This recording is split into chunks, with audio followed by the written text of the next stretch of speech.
En 1968, con apenas 19 años, una atleta británica llegó a la final olímpica de los 400 metros como favorita para el oro. Perdió por 7 centésimas de segundo. Al año siguiente, se convirtió en doble campeona de Europa. Los periódicos británicos ya la llamaban, sin ninguna ironía, la chica de oro. 2 años después de esa final olímpica, estaba muerta. Tenía 22 años. Se llamaba Lilian Board, y vamos a contar su historia. Lilian Barbara Board nació en Durban, Sudáfrica, el 13 de diciembre de 1948, junto a su hermana melliza Irene. Sus padres, George y Frances Board, habían emigrado desde Manchester poco antes, en 1947, junto a su hermano mayor. La nostalgia por su país de origen pesó más que la vida en el sur de África, y la familia regresó a Manchester en 1950, apenas unos meses después del nacimiento de las gemelas. En 1956, cuando Lilian tenía 7 años, la familia se trasladó definitivamente a Ealing, en el oeste de Londres, donde ella y su hermana comenzaron sus estudios en la escuela primaria de Drayton Green. Fue en esos años escolares donde empezó a destacar en el atletismo, mostrando desde muy joven una versatilidad poco habitual. Podía competir con solvencia tanto en distancias cortas como en pruebas de medio fondo, algo que la distinguía incluso de otras jóvenes promesas de su generación. Se unió al club de atletismo London Olympiades, y su progresión durante la adolescencia fue notablemente rápida. A mediados de los años 60, ya empezaba a figurar entre las mejores promesas juveniles del país, en un momento en que el atletismo femenino británico buscaba desesperadamente una nueva figura capaz de competir al máximo nivel internacional. El verdadero salto a la fama internacional llegó en los Juegos Olímpicos de México 1968. Con apenas 19 años, Board llegó a la final de los 400 metros como una de las corredoras con mejores opciones de medalla, en una prueba que en aquella época estaba experimentando una evolución técnica y competitiva muy rápida a nivel mundial. La final resultó en uno de los desenlaces más ajustados de todos los Juegos de México. Board cruzó la línea con un tiempo de 52,12 segundos, su marca personal, pero la francesa Colette Besson la superó por apenas 7 centésimas de segundo, arrebatándole el oro en el último instante. Board se llevó la plata olímpica, un resultado extraordinario para una atleta que todavía era, en términos deportivos, prácticamente una adolescente. Ese resultado la catapultó a una popularidad inmediata en el Reino Unido. En un país que llevaba años esperando una nueva heroína del atletismo femenino, Board apareció con la combinación perfecta: juventud, carisma natural y un resultado que, pese a no ser oro, capturó la imaginación pública de una forma que pocas medallas de plata logran conseguir. Ese mismo año fue nombrada Deportista del Año por la Asociación de Periodistas Deportivos Británica, un reconocimiento que consolidó su estatus como la nueva estrella del deporte nacional. Si México 1968 la convirtió en una promesa, el Campeonato de Europa de Atenas 1969 la convirtió definitivamente en la mejor atleta de su generación en el continente. Ganó el oro en los 800 metros con un tiempo de 2 minutos y 1,4 segundos, demostrando que su rango competitivo se extendía mucho más allá de los 400 metros donde había brillado el año anterior. Además, formó parte del equipo británico de relevos 4x8 400 metros que estableció récord mundial en esa misma competición, corriendo el último relevo junto a compañeras como Rosemary Sterling y Janet Simpson. Ese mismo año, contribuyó también a récords mundiales adicionales en los relevos 410 yardas y 480 yardas, consolidando una temporada que muchos historiadores del atletismo británico consideran, todavía hoy, una de las más completas jamás firmadas por una atleta de ese país en una sola campaña.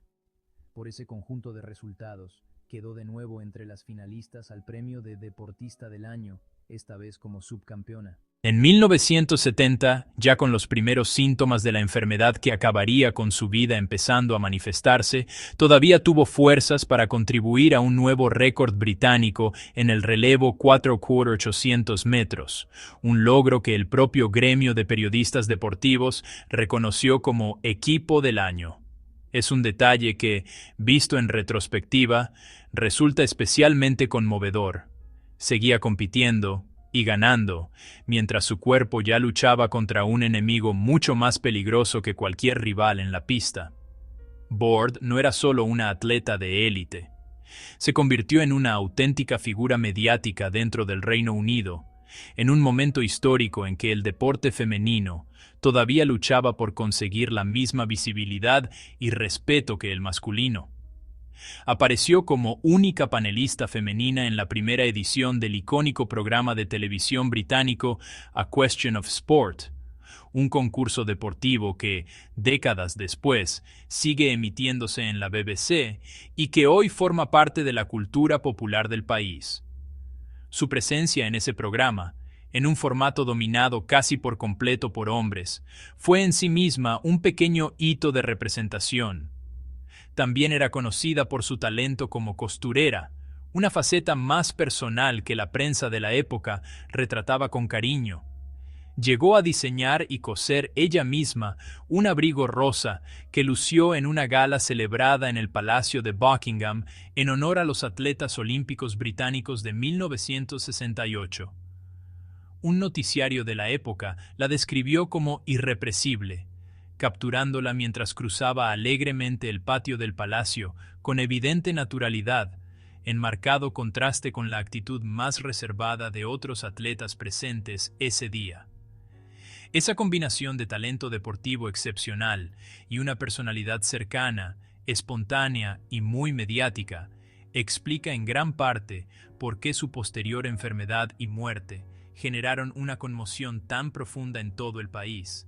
No era simplemente una atleta admirada por sus resultados, era una figura querida a nivel personal por millones de británicos que sentían que, de alguna manera, la conocían.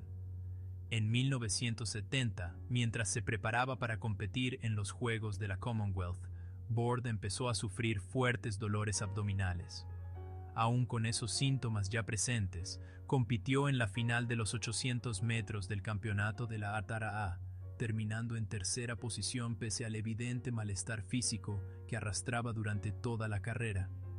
Poco después, el dolor se agravó lo suficiente como para obligarla a retirarse de los Juegos de la Commonwealth.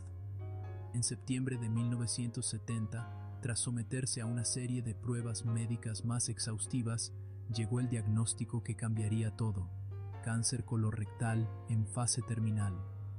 Es revelador señalar que, en un primer momento, los médicos habían sospechado de la enfermedad de Crohn, una condición inflamatoria intestinal mucho menos grave y bastante más habitual entre personas jóvenes. Fue solo tras pruebas diagnósticas adicionales cuando se confirmó la naturaleza real y mucho más grave de lo que padecía. Este tipo de confusión diagnóstica inicial no era infrecuente en la medicina de la época, especialmente tratándose de una paciente tan joven, en quien un cáncer colorectal resultaba estadísticamente muy poco probable a simple vista. El pronóstico inicial que le comunicaron los médicos fue devastador. Le daban aproximadamente 2 meses de vida. Board no aceptó ese pronóstico sin luchar. En noviembre de 1970 viajó a Alemania, a una clínica situada en un pueblo alpino cercano a Múnich, dirigida por el Dr. Joseph Issels, un médico especializado en tratamientos alternativos contra el cáncer que había sido, en años anteriores, objeto de acusaciones formales de fraude relacionadas con la naturaleza y eficacia real de sus terapias. Es importante contextualizar esta decisión con honestidad, no para juzgarla, sino para entenderla dentro de su momento histórico. En 1970, la oncología convencional disponía de opciones muy limitadas frente a un cáncer colorectal ya en fase avanzada.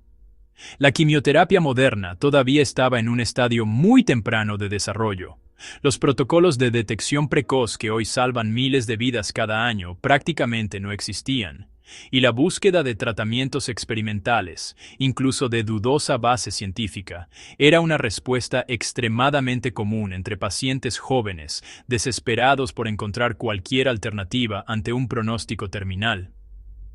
Todo el Reino Unido siguió aquellas semanas con verdadera angustia colectiva. La prensa nacional informaba casi a diario sobre su estado de salud, en una cobertura mediática que hoy asociaríamos más con una crisis de estado que con la enfermedad de una deportista, por muy popular que fuera. Un historiador y bloguero londinense que vivió aquellos meses siendo apenas un niño, describió después, décadas más tarde, cómo la nación entera seguía la evolución de Board con auténtico desconcierto colectivo, mientras ella luchaba contra una enfermedad que, en ese momento, la ciencia médica todavía no sabía cómo frenar a tiempo. Su estado empeoró de forma progresiva pese al tratamiento en la clínica alemana, y finalmente fue trasladada al Hospital Universitario de Múnich, donde falleció el 26 de diciembre de 1970, apenas 13 días después de haber cumplido 22 años. Murió lejos de casa, en un país extranjero, en la fase final de una batalla que había librado con la misma determinación que había mostrado durante toda su carrera deportiva. Y aquí es donde conviene desmontar, con datos verificables, la idea de un entierro silencioso. Lo que ocurrió tras su muerte fue exactamente lo contrario. Board fue incinerada en Londres, y sus restos descansan en el cementerio de Putney Vale, al suroeste de la ciudad. El 21 de enero de 1971, apenas unas semanas después de su muerte, se celebró un servicio de homenaje público en la Catedral de San Pablo, una de las sedes religiosas más importantes y simbólicas del Reino Unido, normalmente reservada para ocasiones de máxima relevancia nacional. Al funeral asistieron numerosos atletas compañeros suyos y su prometido, el periodista David Emery, con quien había planeado casarse antes de conocer el diagnóstico. Apenas días antes de morir, había recibido la distinción de miembro de la Orden del Imperio Británico, la MBE, un reconocimiento oficial otorgado en honor a sus extraordinarios servicios al deporte nacional. Los organizadores de los Juegos Olímpicos de Múnich 1972, celebrados precisamente en la ciudad donde ella había pasado sus últimas semanas de vida, decidieron nombrar una de las avenidas de acceso al Estadio Olímpico en su honor, un gesto cargado de un simbolismo especialmente intenso. Décadas después, todavía existen calles con su nombre en los barrios de Ealing y Greenford, donde creció. Y quienes vivieron aquella época, incluso quienes eran niños en el momento de su muerte, siguen recordando con una claridad sorprendente el día exacto en que se anunció la noticia. Uno de esos testimonios, recogido años después en un blog de historia local londinense, describe cómo su propia madre salió corriendo de la habitación al escuchar el anuncio en la televisión, en un hogar que además atravesaba su propia batalla familiar contra el cáncer en ese mismo momento. Nada de esto encaja, ni remotamente, con la idea de un entierro silencioso u oculto. Lo que hubo fue, en realidad, uno de los duelos públicos más visibles del Reino Unido de aquella década, para una joven de apenas 22 años que la nación entera había adoptado de forma casi unánime como una de sus figuras deportivas más queridas. Entonces, si el homenaje fue tan visible en su momento, ¿por qué su nombre resulta hoy relativamente desconocido, incluso dentro del propio Reino Unido, fuera de los círculos más veteranos del atletismo? Parte de la respuesta tiene que ver, simplemente, con el paso natural del tiempo. Board compitió y murió antes de la era de la televisión en color generalizada, antes de Internet, y mucho antes de que existiera cualquier tipo de archivo digital accesible que hubiera permitido a nuevas generaciones redescubrir su legado con facilidad. Su carrera quedó, en cierto modo, atrapada en la memoria directa de quienes la vivieron en el momento, sin el mismo tipo de huella digital que hoy acompaña automáticamente a cualquier figura deportiva relevante. También existe un factor más incómodo de reconocer públicamente.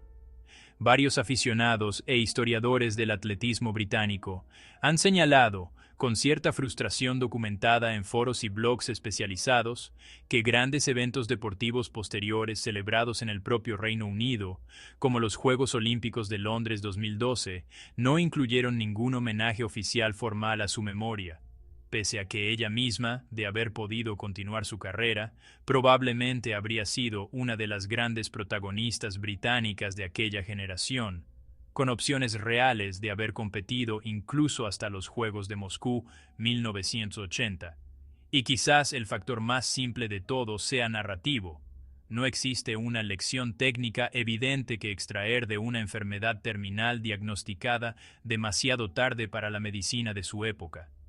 Su historia no encaja fácilmente en el formato habitual de biografía deportiva, centrada en logros, récords y estrategias de entrenamiento. Es, sencillamente, la historia de una carrera brillante interrumpida de la forma más injusta posible, por algo que ninguna preparación física, por excepcional que fuera, podía haber evitado. No vamos a cerrar este vídeo con una lista de consejos prácticos, porque no sería honesto pretender reducir la historia de Lillian Board a ese formato. Pero sí hay algo que merece la pena señalar antes de terminar. Su carrera, aunque breve, demuestra algo que sigue siendo verdad más de 50 años después: la versatilidad atlética real. La capacidad de competir de forma competitiva en distancias tan distintas como los 100 y los 800 metros dentro de una misma temporada no es un simple accidente de talento innato. Requiere una base de entrenamiento excepcionalmente completa y bien estructurada, y Board la tenía a un nivel que muy pocas atletas de su generación, en cualquier país del mundo, lograron igualar en su momento. Hay también algo, quizás más importante todavía que cualquier dato técnico, en la forma en que compitió incluso mientras ya sentía los primeros síntomas de la enfermedad, terminando tercera en una final nacional pese al dolor evidente que la acompañaba durante toda la carrera. Esa resiliencia, esa negativa a rendirse incluso cuando el propio cuerpo ya está enviando señales de alarma serias, sigue siendo, décadas después, uno de los rasgos más admirados y más humanos en cualquier deportista de alto nivel. Y hay, por último, una lección más amplia sobre la memoria colectiva. Las historias verdaderamente importantes no siempre necesitan un misterio inventado o un ángulo sensacionalista para merecer ser contadas. A veces basta con recuperar los hechos reales, con todo su peso emocional intacto, para que una historia como esta siga teniendo la fuerza que tuvo el día en que ocurrió. Lillian Board no fue enterrada en silencio. Fue despedida por toda una nación en la Catedral de San Pablo, con una avenida olímpica nombrada en su honor y una distinción real recibida apenas días antes de morir. Lo que sí ha ocurrido con el paso de las décadas es que su nombre se ha ido apagando lentamente de la memoria colectiva, algo que quizás este video pueda ayudar, aunque sea un poco, a remediar. Si te ha gustado este homenaje, dale like y cuéntame en los comentarios si conocías su historia antes de ver este video. Nos vemos en el próximo video.